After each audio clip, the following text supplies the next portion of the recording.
What is up, guys? It's your boy Aniki, and I got off work a little while ago. Tomorrow is today. I promised you an unscripted video on the timeline, so here you go. 12:30 a.m. I'm out here recording.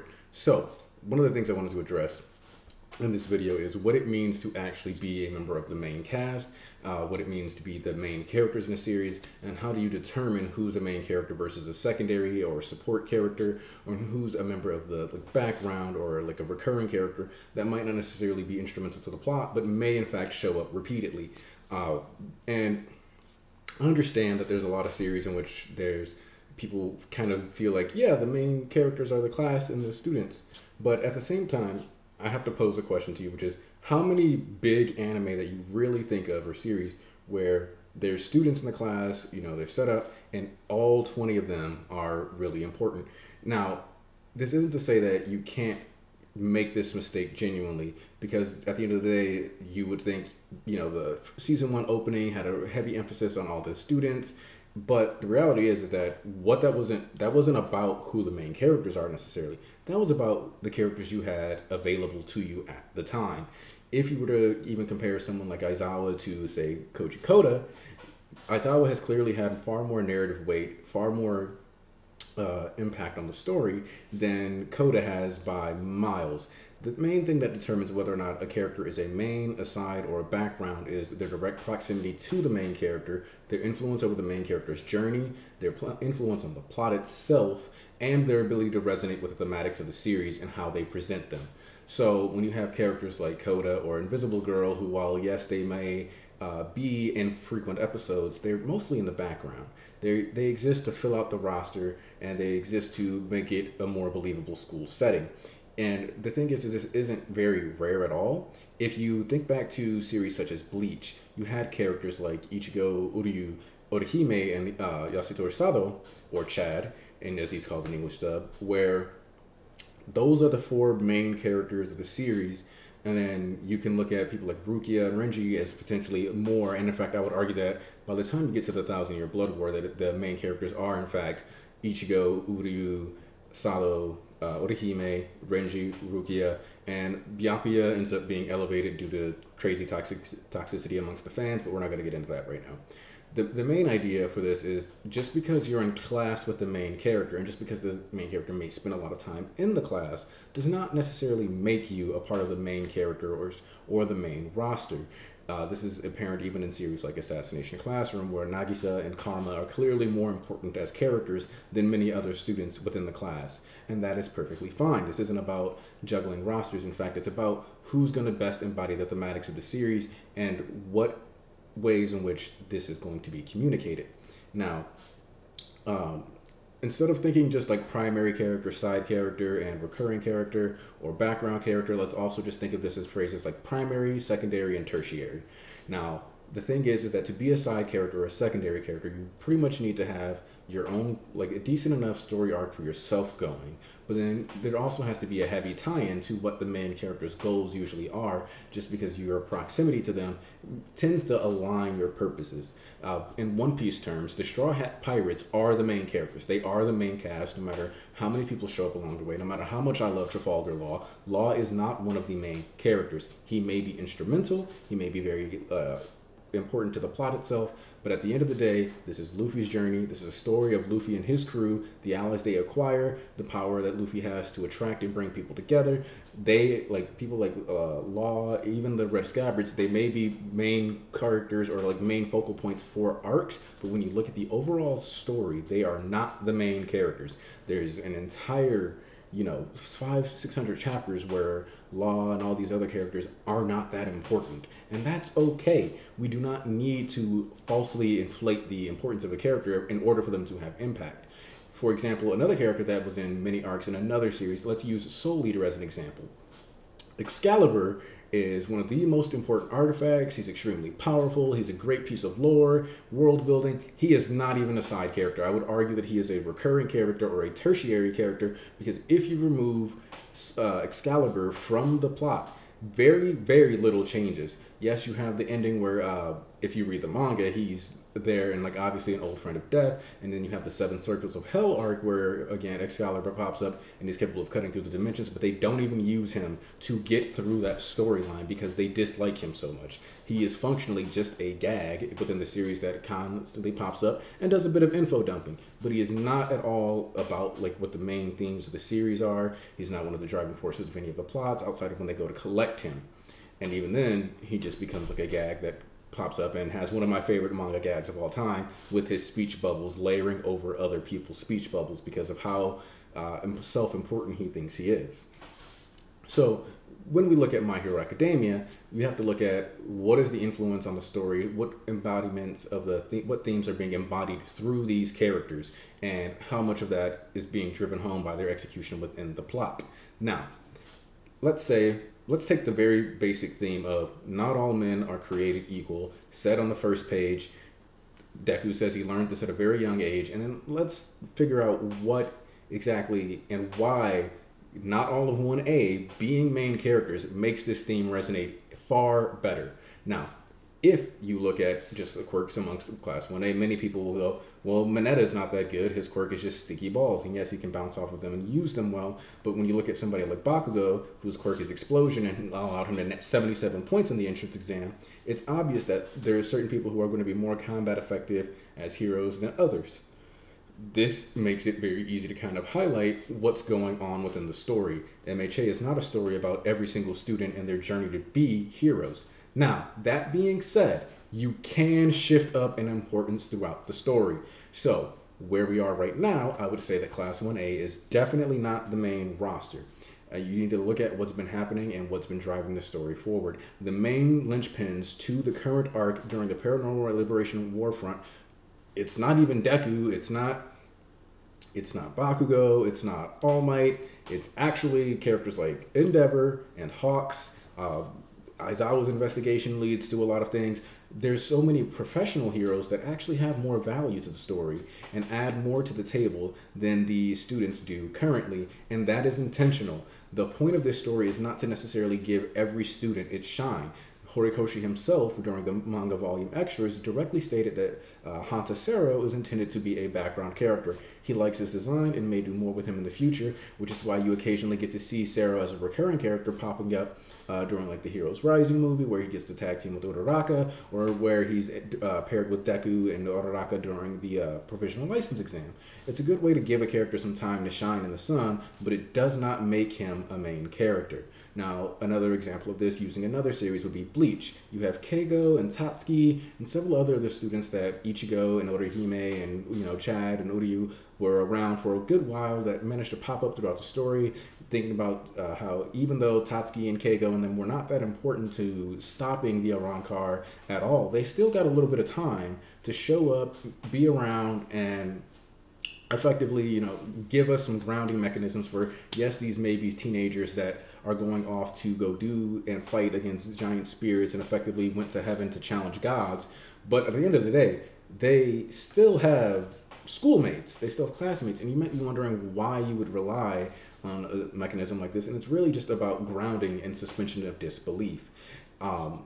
If we are to believe that the society of My Hero Academia is truly a hero-saturated society, one that is overflowing with heroes, then even the elite schools have to have extras within them. It wouldn't make sense for us to get to this breaking point where we have so many like dud heroes and we are oversaturated if we were not mass-producing heroes by a large scale.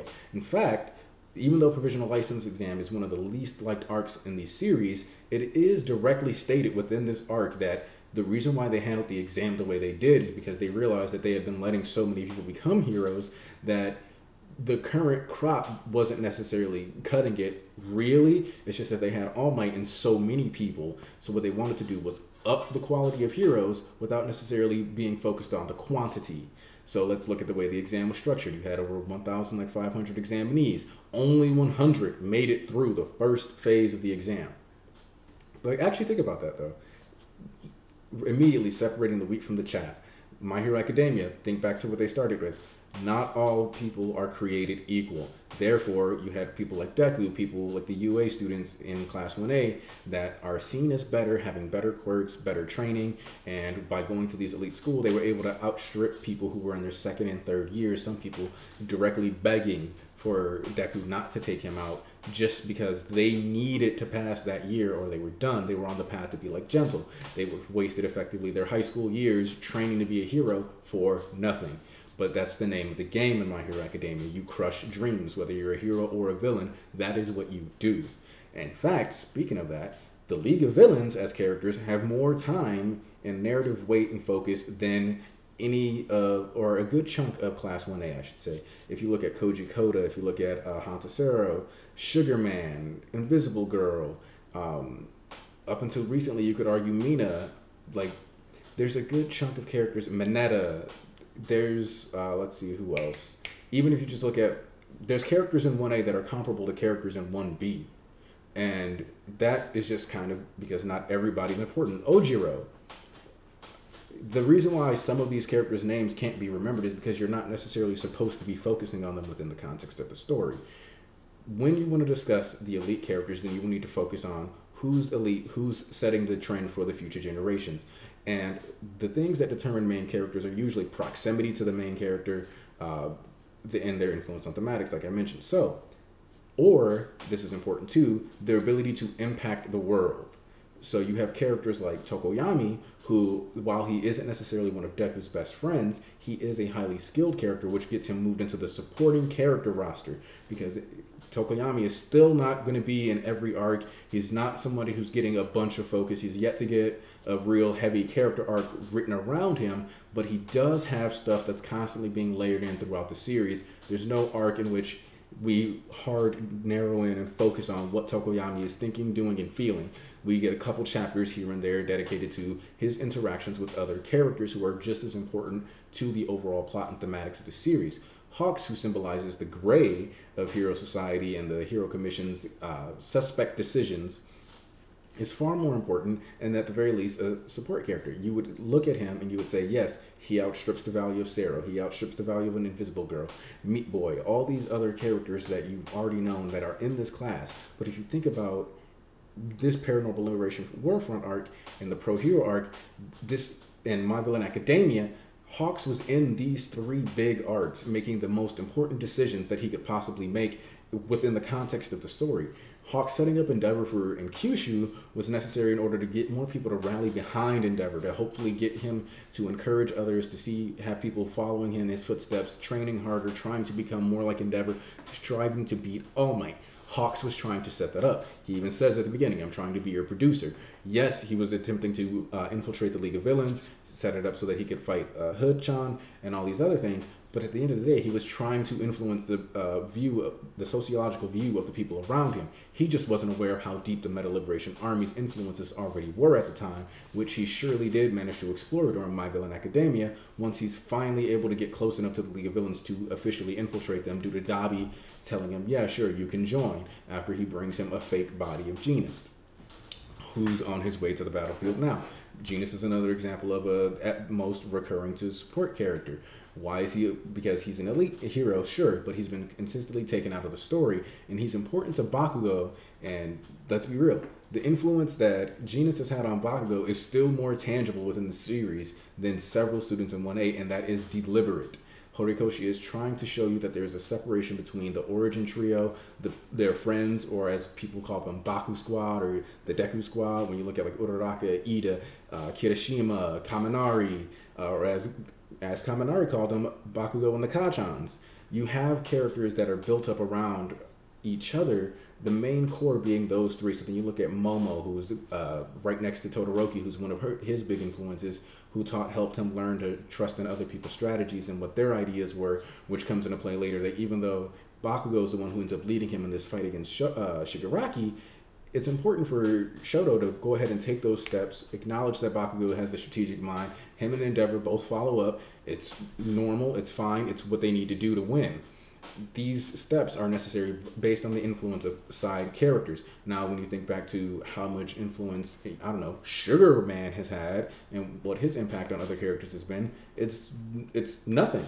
He's giving people cakes. What does that have to do with the themes of being a hero? What does that have to do with inequality? What does that have to do with anything that the story is trying to tell you about hero society and its corruption? Shoji's allusions to possibly facing discrimination and wearing a mask for that reason is more important than anything Sato has done, and it's just a line of dialogue. So being the main character is not about being in class with someone. It is not about going to the same school as them. Shigaraki is the embodiment of what happens when quirks manifest within someone, who captures the notion that quirks could be a disease that Overhaul was pushing in his arc. You look at Overhaul's quirks are a disease. You look at Toga, you look at Shigaraki, and they both are literally wired to do certain things that are more destructive than others. You think about people being born unequal, and you look at Twice and Spinner who faced a bunch of discrimination. Twice being born into a family only for to lose his family and be shunted off in society, to lose his job. Twice embodies themes of the series more, and in addition to that, Twice's path is one that's considered a bit of a tragedy in that he constantly was just falling, getting into problems, which is even stated after what happens with Hawks. You know, he says, I was always a man falling, making mistakes, and yet here he is finding a beautiful place to live. And so when you look at how that whole scenario goes down, that in of itself is more reflective of the issues within hero society, within not even just hero society, but within our society, even today, where sometimes if you're a felon and you get if you get arrested and you go to jail, you go to prison, you may have tried to reform, but it doesn't matter. In the same way that Twice accidentally hit somebody with a motorcycle because they jumped out, his life got ruined by that. He was fired from his job. People weren't necessarily trying to hire him. If you accidentally hit somebody with your car, there's a chance that you're going to have a lot of limits on which kinds of career paths you can take. And even if it's technically illegal to discriminate against a felon, they can just give you whatever reason they want to, even if the real reason they don't want to hire you is because of the fact that you hit somebody with the car, even if that person might have technically been at fault. So it's important to realize that just because you go to school or they're next to each other does not mean they're embodying the themes on the same level at all. Deku is, we're discussing the issues of self-sacrifice, what it means to give your all, whether or not you need to use teamwork or not, what kind of the focus of overly commercialized heroes and All Might's independence and how he decided to hold up hero society by himself and put it all on his back, only for that to mean that he was the stopgap between villains going wild and villains staying in check. Once All Might was gone because of his ideology, which again, All Might, a character who has still not done a lot in the past, 100 chapters, is still more influential and important to the narrative thematics of this series than a good chunk of 1A, and that is intentional. Endeavor shows you the way that Shigaraki tells you that heroes harm their families. Endeavor shows you directly how heroes harm their families. You notice how these plot lines are starting to tie together? Dabi's going to be the one who pulls up to expose Endeavor. To come out here and tell Endeavor that, hey, look, society, this is the man who beats his family. This is the man who's extremely violent. This is the man who Ending sought out to die to because he had seen him capture someone. In his eyes, the flames are so violent and brilliant and beautiful that he figured that would be a good death. So much so that he named his hero name Ending, waited 7 years after he got caught and didn't get killed, and fully expected him to Endeavor to kill him, and tried to use the Nomu as a justification even further. If you already killed a Nomu, you should be willing to kill me. Those are experimented on people. I'm a dead man. So what's the difference? Go ahead and kill me, Endeavor. Live up to the example you've already set for yourself and be this person. And that in itself, that lets you know that Endeavor's reach in the story goes beyond Shoto's family, not only just hurting his own family, but the idea that people trust him to be violent. There's a certain level of fear or respect and acknowledgement from villains that All Might was seen as a bright symbol of peace, but whereas these burning flames of rage that can be used as discouragement and fear and terror, which is why when you think back to the way Endeavor pulled up on, Ujiko, when his face is close up, you can almost say he looks like a devil. That's intentional. He's supposed to be a more fear-based symbol than, All Might was. So if you can look at the Paranormal Liberation Front War and then notice how even with Koda being paired with Deku's group, we still have seen nothing with him. We've spent more time with Uraraka now, who's interacting with Toga, with Ida, trying to coordinate and Sue, helping Uraraka with the rescue of several civilians during this last chapter, you have to kind of sit down and ask yourself, who's actually focused on these themes of not all people being created equal, who's actually focused on these themes on like, what do heroes protect, who do heroes save, how are heroes supposed to be. Hawks talks about how he wants a society where heroes can have time for themselves and be leisurely, and Uraraka goes on to ask the question, who protects the heroes, like who protects the people who need protecting. The reality is that you need to be looking at what are the thematic conversations being had and who is having them within the series. If we're talking about the injustices of society, then you have consistently this source from the League of Villains, who, again, My Villain Academia was an arc in which Shigaraki became the main character, Shigeuchi Spinner became the narrator, which is more like Spinner has been a narrator. Spinner's story of growing up in the boonies, dealing with discrimination, is more impactful and more enrapturing of the themes that not everybody's created equal and that the Quirk society needs change than most of the characters in 1A. Think about that. The theme that you can be like discriminated against is heavily lost because Deku gets his quirk. Why did we not have that discrimination arc for Deku? Why is quirkless Deku not a thing? Because if quirkless Deku's a thing, he co-ops the struggle that the villains are supposed to bring to the table. And instead of us being able to talk about how Quirk society is busted and hero society is broken, they just become a bunch of angry degenerates with no purpose because a quirkless person has already fit in and made it within the society. It's by giving Deku that privilege, by somebody coming in and stepping in and saving Deku from his quirkless status, from his lower caste, effectively, that he is able to, one, eventually be able to look back and understand the pains of these people as he gets older. It's when he gets to look back on being bullied, when he gets to look back on being traumatized and afraid, and the way he had to come up from that and like let go of those feelings so that he could become a hero. And then when he has to internalize and realize that his obsession with heroes also stems from a place of a more or less self-hatred and rejection, where his life does not have value because he was born quirkless. So therefore, because he spent his life living in an abject lower existence compared to everybody else, that's part of why Deku is so willing to self-sacrifice. The value in his life, the most valuable thing in this society is to be an elite hero. If you are #1 hero, if you're the top dog, you matter the most. If you have a bad quirk, if your quirk makes you generate a poisonous gas, like we covered in Team Ups, and you are poisoning yourself directly and then it finally leaks out, you're just a criminal. It doesn't change the fact that it's your body, it's your biological functions. Your intestines need to absorb the food you eat. They need to dry them out. They need to make poop. You need to breathe with your lungs. You need to do all these things, and your quirk still wants to flex. Look at Kimiko Toga, another character who went through quirk therapy, but quirk therapy is just code phrase for repression. Don't be yourself. Be someone else. Pretend you are not who you are. Reject your quirk. Reject your individuality. Fit in with society. Think back to what Redestro said during My Villain Academia as we were talking about that. It is the nail that sticks up that gets hammered down. Do not be different. Make sure you have a cool quirk. Make sure you fit in with what everybody else wants you to do. So a bunch of students that have decent enough quirks that they can get into UA are not the main roster. They're not. They just aren't. Some of them can be considered supporting characters, such as...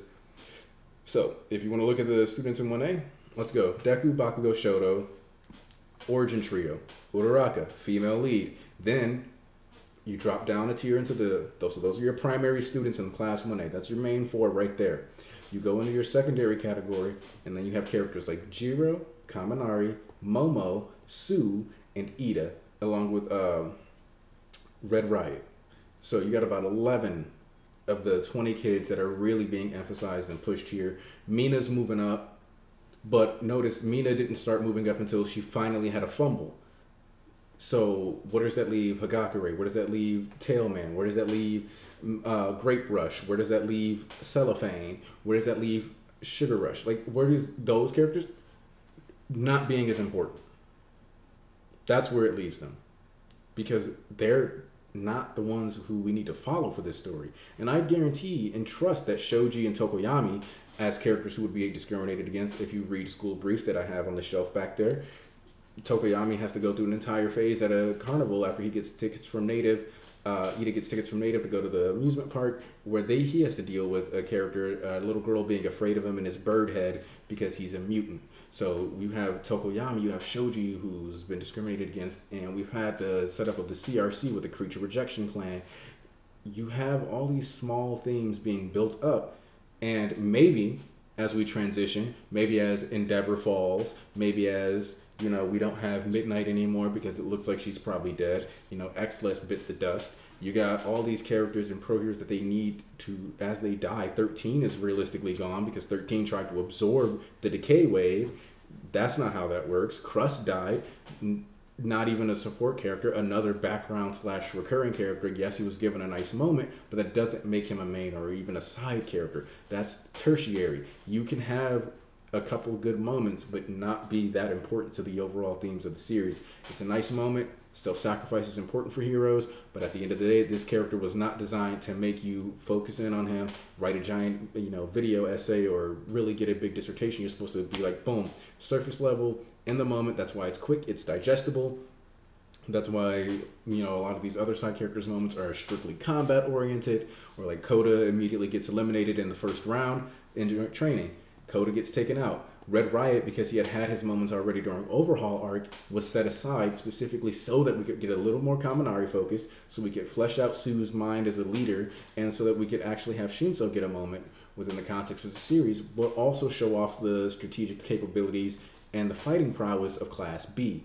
So when characters can be thrown aside, like Coda, to emphasize Sue and Kaminari, characters we've already established as secondary, you can kind of tell that Horikoshi is balancing certain students a bit more above the others with purpose, because those are the ones who are going to need to come to the front lines.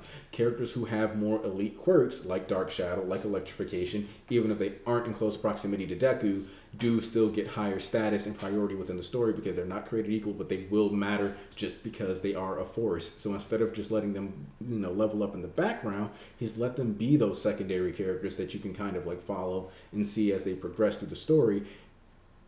And then as we transition into this new phase and we lose characters, as we lose All Might, as we lose Endeavor, as we lose, you know, Hawk stops being able to be a main hero or a villain or whatever, and maybe Genus dies here because he overstrains himself, because at the end of the day, he's trying to go capture Makia with carbon fiber cables.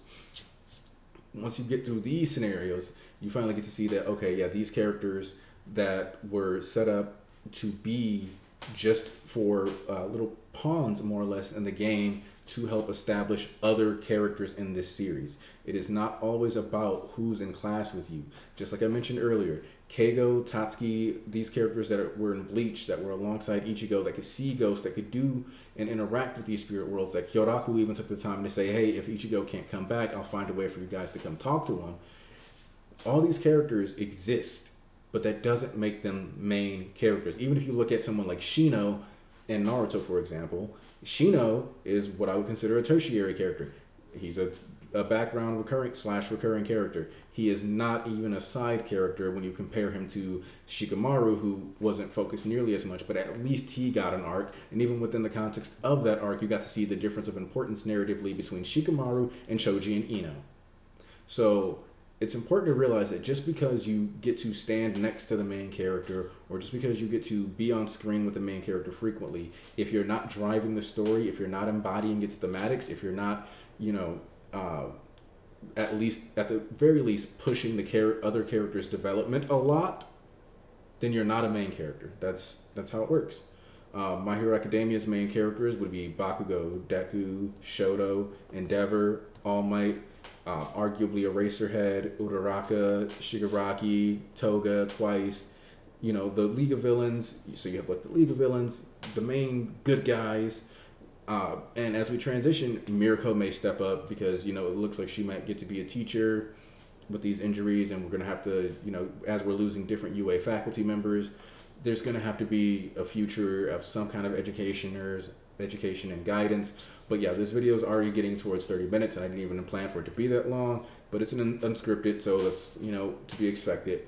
So I hope this helped clear up kind of what should be determining, like what should help you decide whether or not someone's a main character. If you would like another example with like Soul Eater, you know, Maka and Soul are like the primary, like the protagonist and deuteragonist, and then you had like Black Star and Tsubaki and Kid with Elizabeth and whatever her name is, I can't remember right now, with those being like the main core cast. And then you had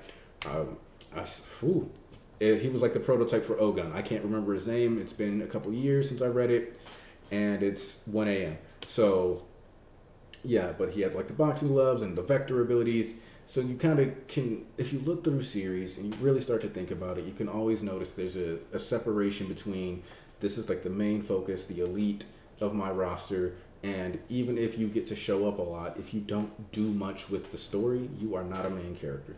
So yeah, that's where I'm gonna try to end the video here today. I hope this clears up some stuff for you guys. Like I said, it's an unscripted video. I just wanted to kind of touch on this while it was fresh in my mind, just because I do think it leads to disingenuous topics and discussions, and I think it hurts people's enjoyment when they're reading the story and they expect for, you know, they're like, okay, any moment now, Tailman's going to be #1. He's going to have like a crazy fight, and he's going to get to, you know, really shine and flex on everybody. And it's like, no, that's not, there's a chance that's never going to happen, because he was never meant to be that important to the story.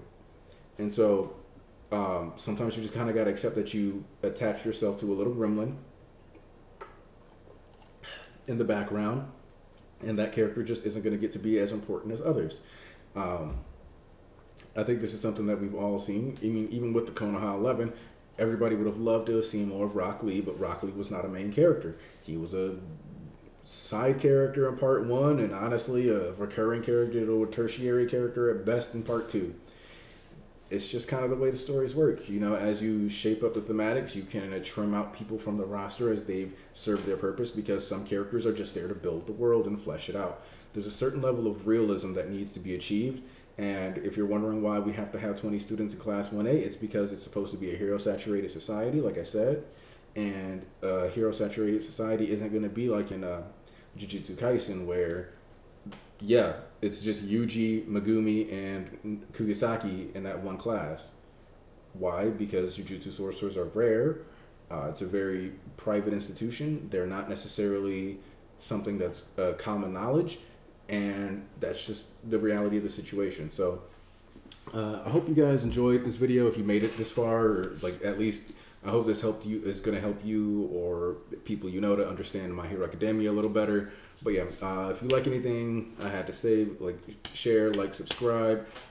This Sunday we're off because, you know, the Shonen Jump chapters came out Friday this week, so I'm not going to be doing a stream tomorrow. But this upcoming Sunday on the 25th, we will be doing a Sunday OVA for not Jujutsu Kaisen, but Undead Unluck and Mashle. And then for the rest of the week, towards October's 25th, 26th, 27th, and 28th,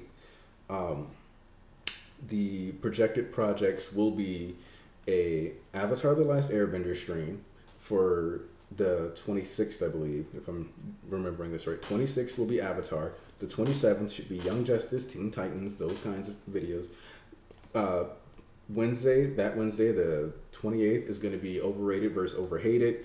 Most likely discussing various shonen, different manga series, what we like, what we dislike. And then Thursday should be the Boondocks, as in the Aaron McGruder, the Boondocks stream with the entire church pulling up. So yeah, if you enjoy our streams, then just understand that not this upcoming week, but the next one, we've got several planned out. Hope you guys enjoy.